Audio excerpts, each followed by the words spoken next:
His mother called me lazy in front of our kids.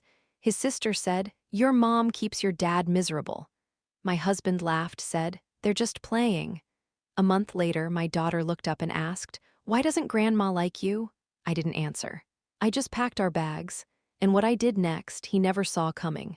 She said it while I cleaned her kitchen, like it was a fact, like she was doing me a favor by pointing it out. "You don't really keep a home, do you?" she remarked, not even turning around. I mean, not like I did. I didn't answer. I just kept wiping the countertop, which was already clean. It was always clean before I got there. I still wiped it anyway, just to have something to do with my hands. Just to stay busy while she kept going. I used to mop 3 times a day, you know that? I didn't sit around while my husband worked. There was nothing in my posture to suggest I was sitting. My son, 4, sat at the kitchen table with his juice. My daughter leaned against the doorway, quiet, holding the iPad they only let her bring over here if she finished all her food. I looked at both of them, not long enough to make a scene, just long enough to mark the moment. She didn't lower her voice, didn't glance at the kids, just kept loading the dishwasher like we were coworkers and I'd forgotten to clock in. "She barely works," she continued, louder now, like she wanted to make sure it stuck. "No wonder your father's always exhausted." She meant my husband. She called him your father when she was mad, when she wanted to sound formal, when she wanted to put me beneath her. I stayed quiet, because the kids were right there, because I'd already played this game before, because she wanted a reaction and I wasn't giving her one. When he walked in from the garage, she called out like she was announcing the weather. "Your wife doesn't believe in mopping." He looked up from his phone, smiled like he didn't hear her, walked past me and kissed our daughter on the forehead. "She's got her hands full," he muttered. "She's got 2 kids and a sink," his mother replied. "Not a factory job." He laughed, just a quick exhale with a grin. Then he looked at me and said, "They're just playing." Our son spilled a little juice. I grabbed a rag. "I'm not playing," she added, rinsing off a spoon. "I'm just saying, if it were me, I'd be embarrassed." My daughter looked at me, just looked. She was 6, but she knew the word embarrassed. "I'll be in the car," I told him. "Come on," he said, laughing again. "Are you serious?" I didn't answer. I took our bags and walked out. The car was already warm. The driveway smelled like gasoline and pine needles. I waited until the kids were buckled in before I let my face go blank. He got in a minute later, still smiling like I was the one being unreasonable. She said it while I cleaned her kitchen, like it was a fact, like she was doing me a favor by pointing it out. "You don't really keep a home, do you?" she remarked, not even turning around. I mean, not like I did. I didn't answer. I just kept wiping the countertop, which was already clean. It was always clean before I got there. I still wiped it anyway, just to have something to do with my hands, just to stay busy while she kept going. I used to mop 3 times a day, you know that? I didn't sit around while my husband worked. There was nothing in my posture to suggest I was sitting. My son, 4, sat at the kitchen table with his juice. My daughter leaned against the doorway, quiet, holding the iPad they only let her bring over here if she finished all her food. I looked at both of them, not long enough to make a scene, just long enough to mark the moment. She didn't lower her voice, didn't glance at the kids, just kept loading the dishwasher like we were coworkers and I'd forgotten to clock in. "She barely works," she continued, louder now, like she wanted to make sure it stuck. "No wonder your father's always exhausted." She meant my husband. She called him your father when she was mad, when she wanted to sound formal, when she wanted to put me beneath her. I stayed quiet, because the kids were right there, because I'd already played this game before, because she wanted a reaction and I wasn't giving her one. When he walked in from the garage, she called out like she was announcing the weather. "Your wife doesn't believe in mopping." He looked up from his phone, smiled like he didn't hear her, walked past me and kissed our daughter on the forehead. "She's got her hands full," he muttered. "She's got 2 kids and a sink," his mother replied. "Not a factory job." He laughed, just a quick exhale with a grin. Then he looked at me and said, "They're just playing." Our son spilled a little juice. I grabbed a rag. "I'm not playing," she added, rinsing off a spoon. "I'm just saying, if it were me, I'd be embarrassed." My daughter looked at me, just looked. She was 6, but she knew the word embarrassed. "I'll be in the car," I told him. "Come on," he said, laughing again. "Are you serious?" I didn't answer. I took our bags and walked out. The car was already warm. The driveway smelled like gasoline and pine needles. I waited until the kids were buckled in before I let my face go blank. He got in a minute later, still smiling like I was the one being unreasonable. His sister waited until the kids went outside. Then she leaned back on the couch, kicked off her shoes like she owned the place, and looked at me the same way their mother did, like I wasn't part of the room. "You know he used to be fun," she said. "Before he got married." She didn't say my name, didn't look directly at me, just spoke loud enough for everyone else to hear. Her boyfriend laughed like it was a joke. Their mom didn't even blink. He'd actually go out, he'd laugh. Now it's all grocery lists and school drop-offs. She reached for her drink, sipped it like she was at a bar, then smirked. I guess that's what happens when you settle. Nobody stopped her. Nobody even looked uncomfortable. It was like they'd all agreed ahead of time that I could take it. I glanced at him. He looked at the TV. "Settle?" I repeated. "Relax," she replied, dragging the word out. "It's not personal, I'm just saying he's not exactly thriving. It's like watching someone slowly give up." She laughed, a short, low snort like I'd said something funny. I hadn't. He still didn't say anything. Didn't shift. Didn't blink. His mother reached over and turned up the volume like that might help. "Anyway," his sister added, standing up and stretching, "I'm sure she does her best." "Knock it off," I murmured. "Wow," she teased. "So defensive." I didn't reply. I just stood up and started collecting the kids' jackets. My son's little puffer was bunched under the chair. "Are we leaving?" he asked from the kitchen. "Yes," I responded without looking at him. "What happened now?" "Nothing." His sister grinned. "See, that's what I mean. It's always nothing." He laughed when I told him she was out of line. Not a nervous laugh, not an awkward one. A real laugh like I'd just repeated a punchline from a joke he already knew. "They're just playing," he said. We were in the car. The kids were in the back, headphones on. A movie was playing on the screen behind my seat. I stared out the window while he talked like we were killing time, not having a conversation. "She jokes like that with everybody." "No," I corrected, "she doesn't." He shrugged. "It's how they are." "You mean your mom and your sister?" "Yeah," he said, like I'd finally gotten it. "Exactly. They think it's okay to insult me in front of our kids." He scratched the back of his neck and sighed through his nose. "You always make it bigger than it is." I turned to him. "She called me lazy. In front of them. And you're still talking about it." He didn't yell, didn't look angry. Just said it like he was annoyed I hadn't let it go yet. "I'm talking about it because you didn't say anything. Because it's not worth a fight. It's worth backing me up." He glanced in the rearview mirror. "Can we not do this in front of them? They already saw it." He didn't respond, just drove. Kept both hands on the wheel like that made him more responsible than I was. "They're not trying to hurt you," he mumbled. "They don't have to try, they're doing it anyway." He turned the radio on. Low volume, just enough to end the conversation. I swallowed it again, because my daughter was watching, because my son had started repeating things. Because the last time I pushed back, I ended up crying in the bathroom while his mother reheated casserole like nothing happened. We stayed for dinner. I kept the kids close. Made their plates, wiped their faces, cleaned up their spills. His sister watched me like I was a performance she'd already seen too many times. "Wow, she's actually doing something," she joked while I cleaned the high chair. I didn't flinch, didn't look up. I just kept wiping. There was ranch on the straps. "She always this uptight?" she asked him. He looked across the table, chewed his food, swallowed. "She's tired." That was the closest he came to defending me. "She should sleep more. God knows she's not working too hard." I heard her laugh before I heard her words. That was the part that stayed with me. The laugh, light, lazy, practiced, like she'd been saving that line for weeks. I took the kids outside after dinner. Let them play on the porch. His mother didn't help clean up. Neither did his sister. I heard them talking through the screen door.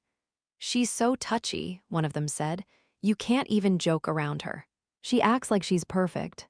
I sat on the step with my daughter's shoes in my lap. She ran across the lawn, barefoot, chasing her brother. The sky was orange.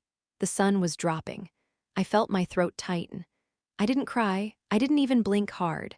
I just sat there watching them play, thinking how tired I was of being calm around people who only saw it as weakness. He came out an hour later. You ready?" The kids ran toward the car. I stood up, nodded, helped them buckle. He yawned as he turned the ignition. Like the whole day had worn him out, it kept happening. Every visit, every dinner, every call. Same tone, same jabs, same silence from him. His mother always started it. His sister always joined. Sometimes they'd mix it up, comment on my parenting, my clothes, the way I spoke to the kids. Once his sister called my lunch depressing because I didn't put chips on the plate. "No wonder they act bored," she joked. "She feeds them like a prison warden." He laughed at that one, actually repeated it later like it was funny enough to recycle.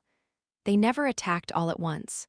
It was more like circling. One would say something small, the other would twist it, and then they'd move on like it was nothing. But I remembered every line, every look, every time he stood there and did nothing. She once said I was too serious for a mom, said it while I was calming our son down after he'd skinned his knee on the porch. "You'll scare the poor boy. Let him cry, you're not running an army." He looked at me, waiting for me to say something. I didn't. I wasn't giving her that moment in front of my kid. But later that night, I told him it wasn't okay. "You were too sharp with him," he replied. "She wasn't wrong." I stared at him. "Are you serious?" "She didn't mean it like that." "She never means it like that, that's the problem." He didn't answer, just started brushing his teeth like the conversation was over. After a while, I stopped pointing it out. I'd say we were busy when they called. I'd take the kids to the park instead of going to his mom's for dinner. When he insisted, I'd go, but I'd stay quiet. Quiet through the comments, quiet through the cleanup, quiet on the ride home. They took it as proof I was weak, that I didn't know how to fight back. They were wrong. I tried to talk to him again. It was late. The kids were asleep. I sat on the edge of our bed, facing him while he scrolled through his phone like none of it was urgent. "I need to say something." He didn't look up. "Okay. I'm not imagining it." He sighed. Still didn't look at me. "What now?" "Your mom, your sister, the way they talk to me." He finally looked up. "You're still on that?" "No," I said. "I'm not on anything. I'm trying to tell you how it feels." "I know how it feels to you," he answered. "That doesn't make it true." I stared at him, "So I'm making it up." "I didn't say that." "You're calling me dramatic without saying the word." He tossed his phone onto the nightstand. "I'm calling you exhausted. You're tired and you take it personal. They talk down to me, in front of our kids. They talk like that to everyone." "No," I said, "they don't." He shook his head. "You don't understand them, that's all it is." "I understand perfectly. They don't respect me, and you let them get away with it. You want me to start a fight with my mother. I want you to back me." He leaned back against the headboard. "I can't control what people say, but you can control whether or not you laugh along." He didn't respond. I stood up. "You know what's worse than them saying it?" He looked at me. "You pretending it doesn't matter." He didn't say a word while I walked out of the room. It was a Tuesday when my daughter asked. We were sitting on the floor in the living room, folding laundry together. She liked helping with socks. Said it made her feel like a grown-up. The TV was on low background noise.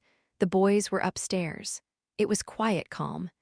She held up a pajama top, set it on the wrong pile, then looked at me like she'd been thinking about something for a while. "Why doesn't Grandma like you?" She didn't ask it like she was curious. She asked it like she already knew the answer but wanted to hear me say it out loud. I kept folding. My hands didn't stop moving. "She likes Daddy," she added, carefully pairing up two tiny socks. I nodded once. That was all. "She likes Aunt Katie too, and she always smiles when Uncle Drew is there. But she doesn't smile at you." Still, I said nothing. "She said you don't do anything. Remember, at her house." She glanced at me unsure. "I remember," I answered quietly. "Was that true?" "No," I replied. She nodded. Didn't push. Just placed the socks on the pile, then reached for a sweatshirt. She didn't ask anything else. But that was the moment it stopped being mine to carry alone. I didn't answer her. I stood up, took the last shirt from the pile and walked to our room. The door didn't slam, nothing dramatic. Just the quiet sound of a decision being made. I opened the dresser, pulled out the duffel bags from the closet floor, started folding clothes again, but this time with purpose. Socks, underwear, pajamas, 3 sets each. No frills. There wasn't anger in it, just motion. Like my body already knew what to do. I grabbed the kids' toothbrushes from the bathroom, zipped them into a side pocket, then went back for chargers, band-aids, the folder with their school info. He was in the garage. The kids were upstairs. I moved fast because I didn't want to talk myself out of it. I didn't even pack mine first. I started with theirs. My daughter's favorite hoodie, my son's stuffed bear. I rolled their clothes tight to make more room. Only when their bags were full did I unzip mine and start pulling out what I needed. No makeup, no heels, just basics. The kind of things you'd pack if you weren't sure when or if you'd come back. My phone buzzed once, then again. He was texting from the garage, asking if I'd moved the charger. I didn't answer. I opened the drawer where we kept the important documents: birth certificates, insurance, the kids' passports. I took what I needed and left the rest. I knew where I was going. I'd thought about it before, on the drives home from his mother's, on nights when I couldn't sleep. I'd never said it out loud, but I'd rehearsed it in my head enough to know I wasn't guessing. My daughter came to the doorway holding her water bottle. She didn't ask what I was doing. She just handed it to me and said, "Can you fill this up?" I took it from her, filled it, screwed the cap on, handed it back. She went back to her room. I zipped the last bag closed. I packed for all of us. Me, the kids, not him. His drawer stayed untouched. His shoes, his jackets, his watch on the nightstand, I didn't even look at them. I knew what I was leaving and I wanted it that way. No back and forth, no double take, just gone. I packed their school stuff, their favorite cups, the soft blanket they both used on the couch. I didn't take their toys, not all of them, just the ones they actually played with. Enough to make it feel normal, not enough to make it obvious. I left behind the wedding album, the framed photo of our anniversary dinner. The one where his mother stood right in the middle like she was the reason we were smiling. I didn't touch the kitchen, didn't empty the fridge, didn't leave a mess. I didn't need to make a point. In the hall closet, I found the small red suitcase my daughter used for sleepovers. She was too old for it now, but she still liked the way it rolled. I filled it with things she wouldn't think to ask for: extra socks, her nightlight, the puzzle book she always said was boring until it wasn't. For my son, I packed 2 books, his bear and the pair of pajamas with the little sharks on them. He'd cry without those. I'd learned that the hard way. I moved through the house like someone who'd already left. Every step was quiet. Every choice was final. I wasn't waiting for a sign. I wasn't hoping for a fight to make it easier. I was past the point of needing an excuse. The car was half loaded when he came inside. "You going somewhere?" he asked from the doorway. "Just getting ahead of tomorrow," I answered. He nodded, distracted, already scrolling through his phone again. I watched him walk to the fridge and grab a soda like everything was fine. It was the last thing he'd ever do while I still lived in that house. I left a note. No argument, no scene, just a folded piece of paper on the kitchen counter next to his keys. I didn't write much, just what needed to be said. "You let them disrespect me. You laughed when I was hurt. You said nothing when I needed you to say something. And now there's nothing left to explain. The kids are safe. We are fine. Do not call, do not show up. This is not temporary." I didn't sign my name, didn't date it. Didn't need to. He'd know it was real the second he realized I was gone and still not answering. The house was still. The hallway lights dim. I walked out with the last bag on my shoulder, keys already in my hand. The kids were in the car, quiet, half asleep. My daughter looked up when I opened the door. She didn't ask anything, just pulled her blanket tighter and leaned her head against the window. I got in, started the engine, and backed out without looking back. He wouldn't find the note for at least another hour. By then, I'd already be somewhere else. I went somewhere he'd never check. Not my mom's, not my sister's, not any of the places that made sense. He would have driven past those houses first, convinced himself I was just being dramatic again, waiting for attention. He thought that way, that everyone did things to be seen. This wasn't that. It was a rental I found months ago, scrolling listings late at night when I couldn't sleep.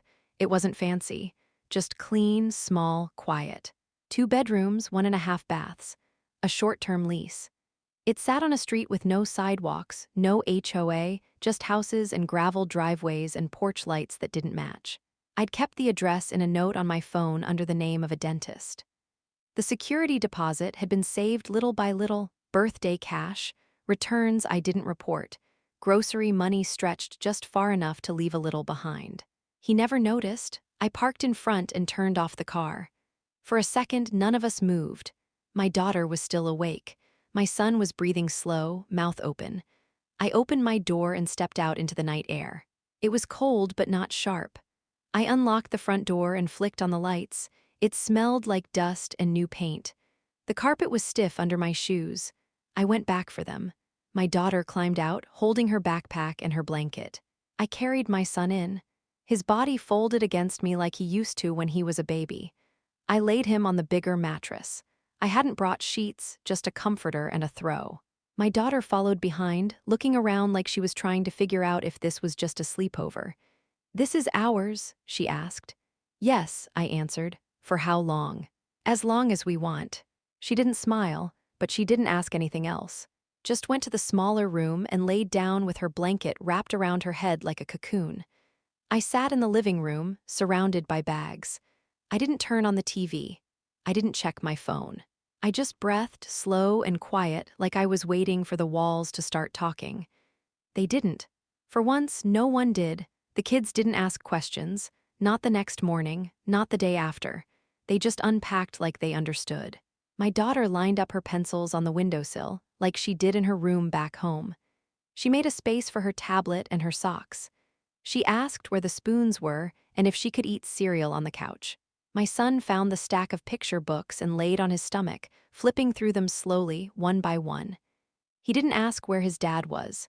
He didn't ask when we were going back. I watched them both for signs: confusion, worry, fear.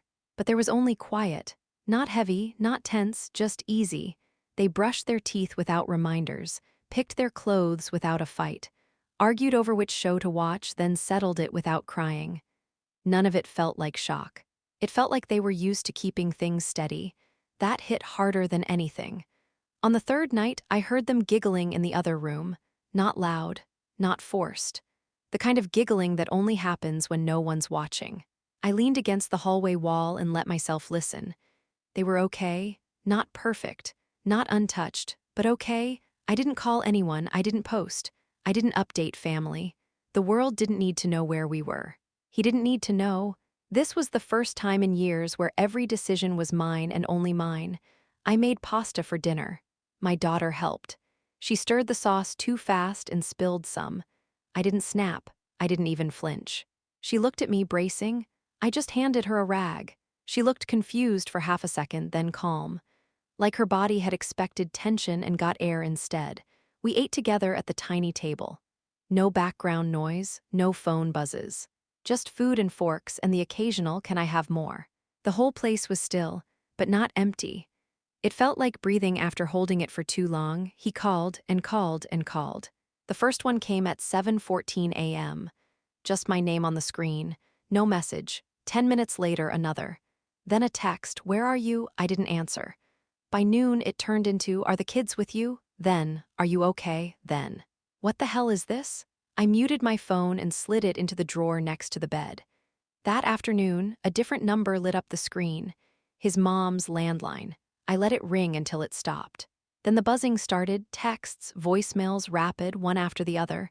"I don't get why you're doing this. We didn't even fight. You're scaring the kids, you're scaring me." No one sounded scared when they were laughing. The voicemails started piling up. First, confusion, then anger. "This is crazy, you know that. I'm not the enemy here. You can't just take them and vanish." By the second day, the tone shifted again. Quieter, panicked but controlled. "Just tell me they're okay. Please." Then, whatever I did, I didn't mean to. I didn't reply.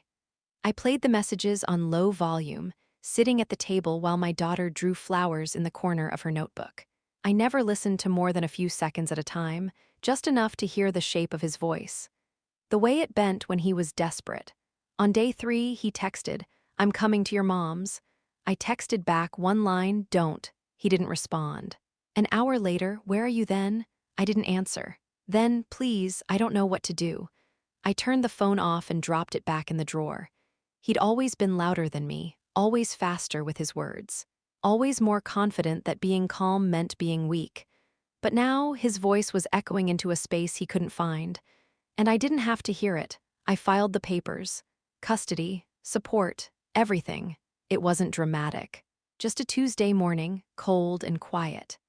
I dropped the kids at school, told the office we had a doctor's appointment later, then drove across town to the building I'd mapped 3 times the night before. The waiting room smelled like coffee and dry carpet. A woman at the desk asked if I had an appointment. I nodded, gave her my name, sat down across from a stack of outdated magazines and a fake plant that leaned too far to the left. When they called me back, the lawyer was younger than I expected. Mid-30s, firm voice, neutral face. He didn't ask for a backstory, just said, "Let's talk about what you want." And I told him, full custody, sole decision-making, safe pickup arrangements, child support, no shared anything. He didn't flinch, just nodded and asked questions. Dates, income, school schedules, insurance. I answered everything. Then he asked, has there ever been violence? No, I said. Verbal abuse. I paused, not directly but consistent disrespect, and he allowed it. He looked at me like that made sense. That can go in the narrative, he said. You're the primary caregiver. Yes. Can anyone contest that? Not honestly. He kept typing. An hour later, the paperwork was printed. I read every page twice. The legal language didn't bother me. It felt clean. Cold, yes, but honest. There was no pretending in those pages, just what was real, written down in black and white. At the end, he slid a pen across the table. You're sure? I've never been more sure of anything. I signed. It was a strange kind of relief, not the kind that makes you smile. The kind that drains the shaking from your hands. When I walked out, the wind hit harder than I expected. I zipped my coat, got in the car, and sat there for a minute. Then I picked up the kids, bought them fries. Let them choose the music on the drive home. They didn't know what had happened that morning.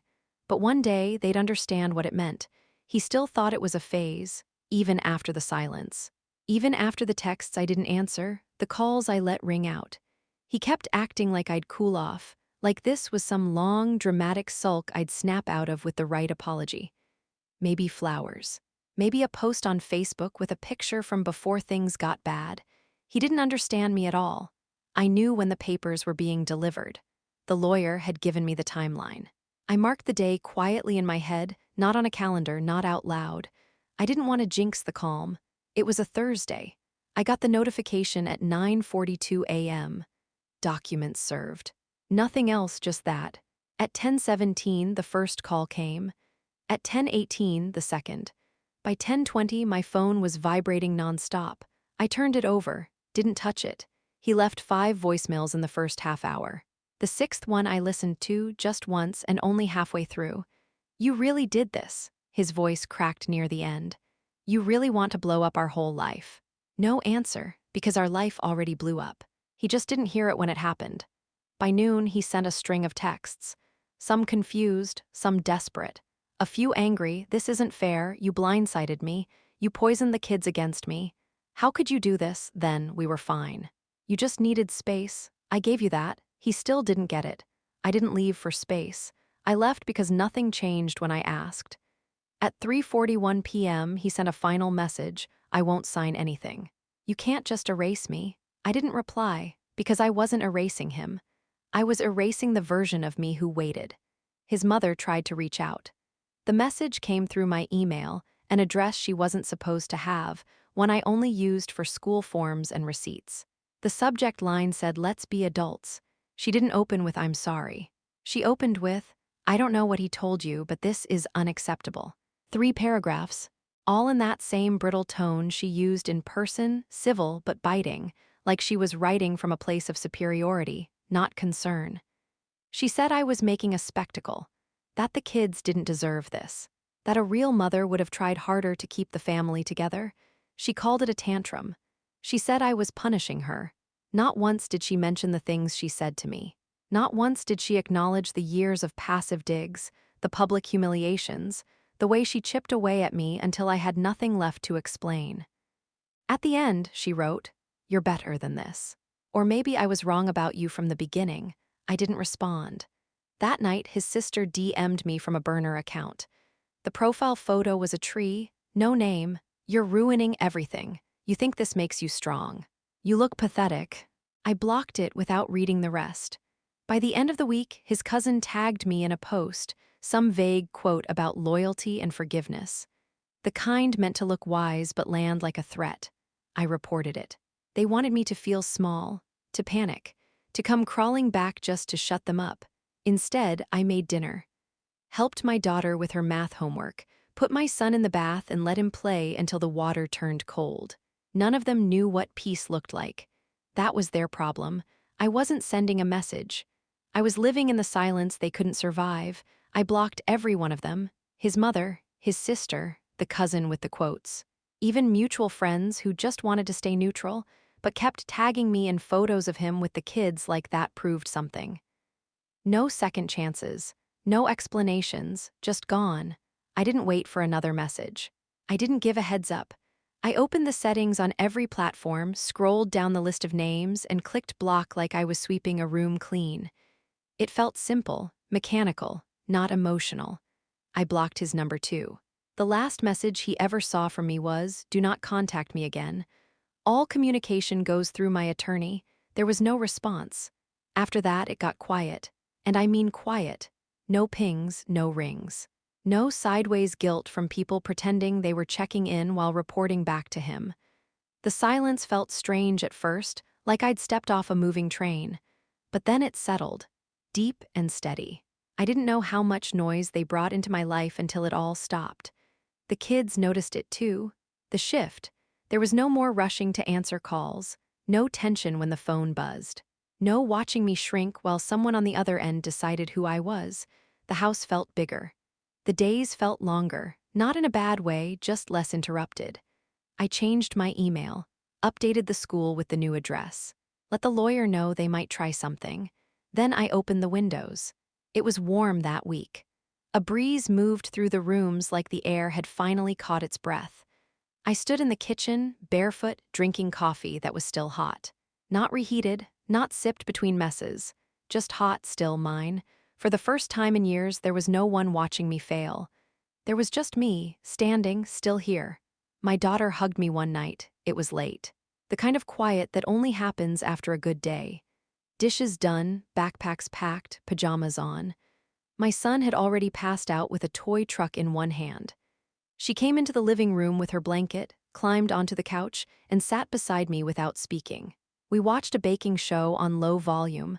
I thought she was falling asleep until she turned and leaned against my side. "It's quieter here," she whispered. I didn't say anything, just kept my eyes on the screen. She didn't mean the TV. She didn't mean traffic or neighbors or birds in the morning. She meant the air, the space, the feeling. She meant no one was yelling. No one was making jokes at my expense and calling it love. No one was watching me flinch and pretending not to notice. No one was correcting my tone in front of her like I was the child. "It's easier to breathe," she added, softer now. I put my arm around her, not tight, just enough. She stayed there a while, warm and still, and I realized something I hadn't been ready to admit. They'd known. Maybe not the whole story, not the details or the weight, but they'd felt it. In every meal where I didn't speak. In every ride home where I stared out the window. In every time I said, "We're fine," and didn't mean it. They'd felt every inch of it, and now they were feeling the difference. She didn't ask when we were going back. Neither of them did. That question never came because they already knew the answer. We weren't. He finally asked why. It came as a voicemail late at night. The kind people leave when they know they won't get a response but need to talk anyway.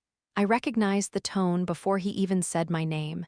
It started slow, careful, like he was afraid I might delete it halfway through.